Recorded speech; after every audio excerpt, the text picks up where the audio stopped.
কাল একটা আমাদের পিকনিকের ব্যবস্থা করা হয়েছিল, যেটা আমাদের সম্পূর্ণ ছোট্ট আমাদের যে পাড়ার রয় ফ্যামিলির সব ফ্যামিলি মেম্বার্সদের নিয়ে পিকনিকটা হয়েছিল। কারণ আমাদের শাহজাহানদার ছেলের বিয়ে ছিল, তো ছেলের বিয়েটা কালকে ছিল। ওদের বাড়িতে আমরা যাইনি, আমাদের পাড়াতেই আমাদের দোকানের সামনে একটা অনুষ্ঠান হয়েছিল, সেটা হচ্ছে খাওয়া দাওয়ার অনুষ্ঠান।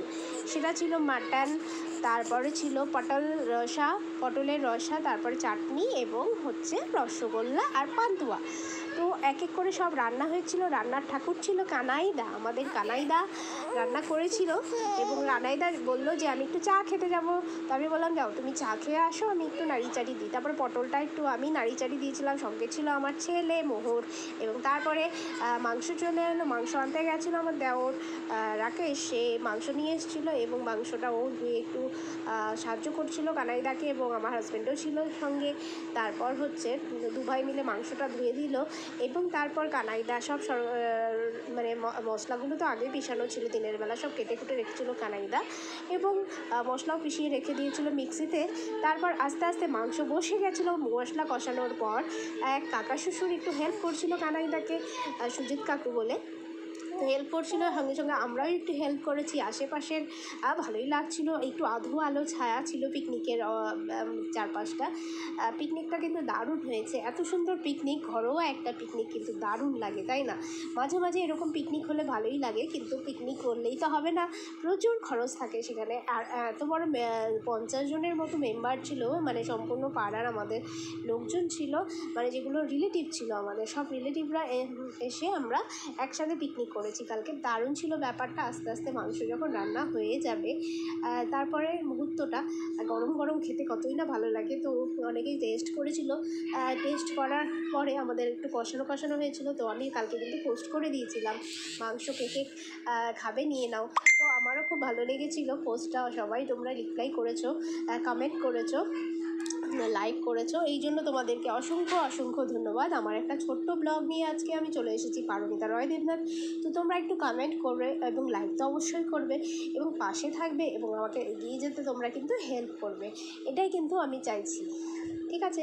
তো তোমরা একটু দেখো, আমার মাঝে মাঝে কিন্তু একটা করে আমি ব্লগ ছাড়ি। তারপর রান্না হয়ে গেল, আমাদের বাচ্চা পার্টিরা বসে গেছে, আরাদ্রিতা আমাদের মেয়ে, এবং হচ্ছে মোহর আমাদের বড় ছেলে। তখন সোনু আসেনি, মেজর ছেলেটা আসেনি, তখন বাড়িতে ছিল। তো তার সাথে বসে গেছে, দিদি দাদার সাথে বসে গেছিলো সব। দিদি দাদা মানে আমার কাকা শ্বশুর কাকিমা সবাই বসে গেছিলো, এবং ননদরাও আশেপাশে বসেছিল। তো সবাইকে আমি একটু একটু করে ভিডিও করে নিচ্ছিলাম। ওই আলো আধারি পিকনিকে কিন্তু দারুণ ছিল ব্যাপারটা, দারুণ জমে গেছিলো ব্যাপারটা। সবাই এসেছিলো, আনন্দ হচ্ছিলো, বাচ্চারা তো খুবই আনন্দে, গরম গরম মাংস বলছে গরম লাগছে। তো আস্তে আস্তে আমরা ভাঁড়গুলো বেছে দিয়েছিলাম। তো সব অন্ধকারে দেখা যাচ্ছে না, ননদরাও বসে আছে, কাকা শ্বশুর কাকি শাশুড়ি সব বসে গেছিলো।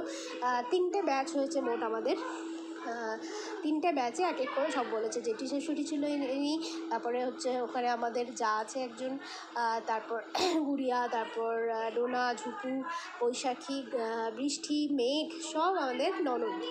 যাই হোক, এখানে কাকি শাশুড়িরা বসেছিল, মেঘের মা, মেঘ, আর হচ্ছে বিভা কাকিমা।